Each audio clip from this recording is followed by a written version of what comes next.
Bom, vamos finalizando aqui. Então, o Bourdieu ele vai fazer essa crítica, né, sobre o jornalista também, dizendo que ninguém lê tantos jornais quanto os jornalistas, que é aquela coisa de jornalista escrever para ele mesmo, né, de que o público mesmo não lê tanto, né. No Brasil ainda tem um agravante maior, que é o baixo índice de leitura da população. Então ele faz essa alusão, assim, mais ou menos, do jornalista correndo atrás do próprio rabo, né, escrevendo, pensando mais no que a concorrência vai pensar do que propriamente no público, né, e ele vai colocar também uma censura invisível, né, ele vai chamar de censura invisível, que é um jornal que tende a informar não a informar o que ele sabe, mas sim né, o que ele pensa que a concorrência não vai ter, né? Então esse é um dos pontos, e outro é o fast thinking, que é pensando rápido, né? Que é a luta diária contra o tempo. Ele vai dizer que o jornalista ele tem esses prazos, o deadline, ele vai fazendo sem refletir, e aí acaba muitas vezes gerando esses objetos. Até o Jorge Juin, professor da Federal de Santa Catarina, uma vez ele fez uma análise sobre como, não me lembro qual veículo, era um veículo do centro do país, tratava a questão do sem terra, e ele se surpreendeu porque lá dentro dos termos, às vezes pejorativos, numa matéria ele foi ver quem tinha escrito, ele conhecia, era uma ex-aluna dele, que tinha escrito aquela matéria, e ele sabia, né, que ela, né, ela não escreveria assim de maneira, né, mais superficial, né, mas é a coisa da correria, né, de não poder parar, pensar, pesquisar, entrevistar um monte de gente quanto seria necessário.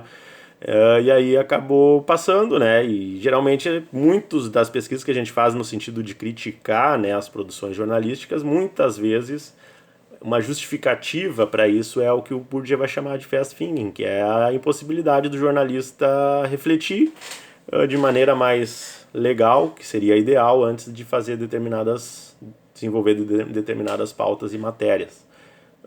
E o Caco Barcelos fala também que ele foi para o jornalismo literário porque ele precisava, ou ele ia abandonar a profissão, porque ele não conseguia fazer no jornalismo cotidiano essas reportagens que ele fez nos livros reportagens dele, aprofundando, indo a fundo, abordando questões psicológicas, etc., de linguística, etc.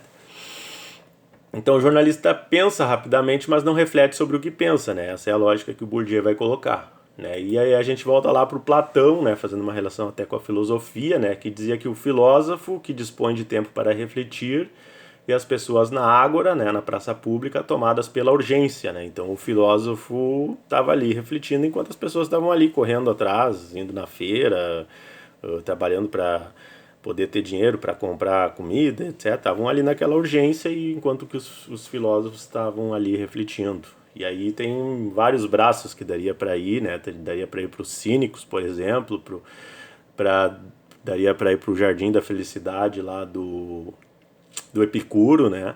Mas enfim, aí a gente não vai fugir muito. Na urgência não se pode pensar, pois há um elo entre pensamento e tempo. Quer dizer, aquele pensamento, né? Por exemplo, tem que fazer alguma coisa, tem que decidir na hora, né? Depois, com o tempo, tu tomaria outra decisão, né? Então essa questão do pensamento com velocidade. Pensamentos rápidos tendem a ser guiados por ideias feitas, banais, comuns, que já estão aceitas. Aí surgem os clichês também, né?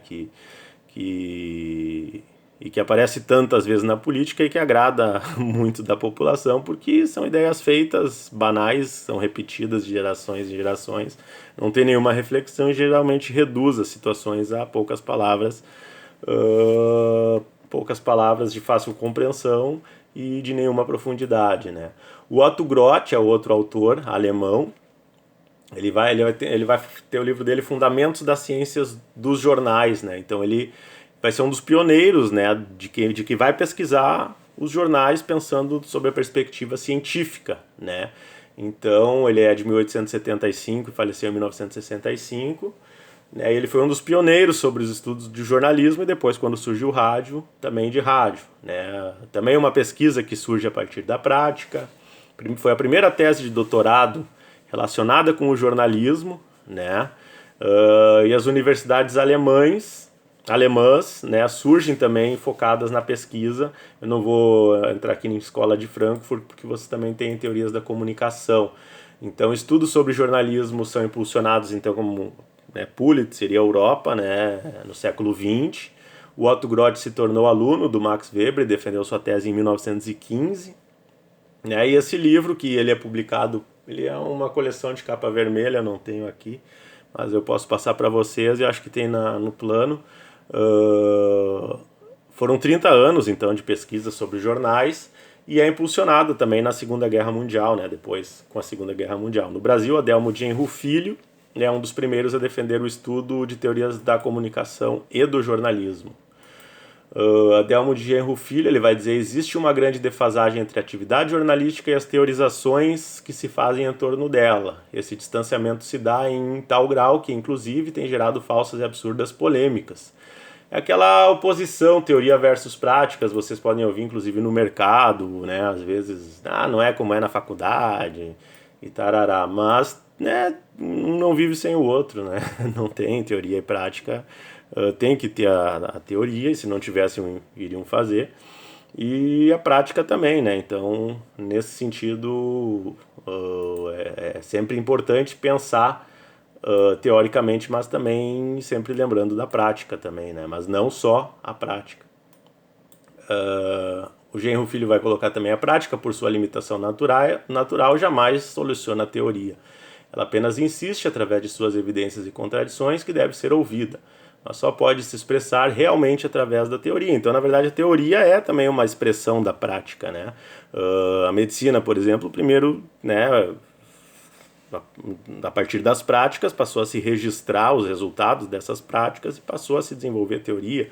Se vocês forem estudar economia, contabilidade, finanças, matemática, é a mesma coisa, né? Então, o jornalismo é uma área como as outras, e essas discussões que às vezes a gente pensa que é só aqui do jornalismo também acontecem nas outras áreas. E para finalizar, então, né, o Groth também vai dizer que os periódicos são obra cultural produzida por sujeitos humanos e influenciou diversos pesquisadores no mundo, dentre os quais o que eu já citei, o Adelmo Genro Filho. Luiz Beltrão, que é criador do FAO Comunicação, foi o primeiro pesquisador a defender uma tese de doutorado na área da comunicação. E além dos contemporâneos, alguns eu já citei antes, tem o José Marques de Mello também, que é um ícone, né, faleceu há pouco tempo. Foi um dos fundadores da Escola de Artes e Comunicação da USP, foi o fundador e durante mais de 30 anos presidente da Intercom. Tem dezenas e dezenas de livros publicados sobre tudo o que se pode pensar de jornalismo. Ele foi, né, dá para dizer, o maior pesquisador do jornalismo, né, da história do Brasil, com certeza. Né? Então, autor clássico do jornalismo, né, assim como Weber e Durkheim estão para a sociologia e Freud para a psicologia, né? Então, até vou acrescentar aqui José Marques de Mello, porque eu botei ali e não tinha colocado o nome. E ele era presente, né?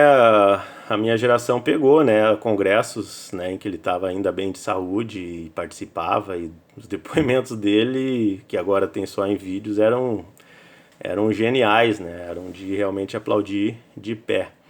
E as anedotas, às vezes, que ele contava também dos bastidores, né? Às vezes reuniões lá com o CNPq, com o governo, com o ministério, ele ia lá e contava realmente de uma maneira como um cronista, né? Então, essa é a primeira aula então com conteúdo, né?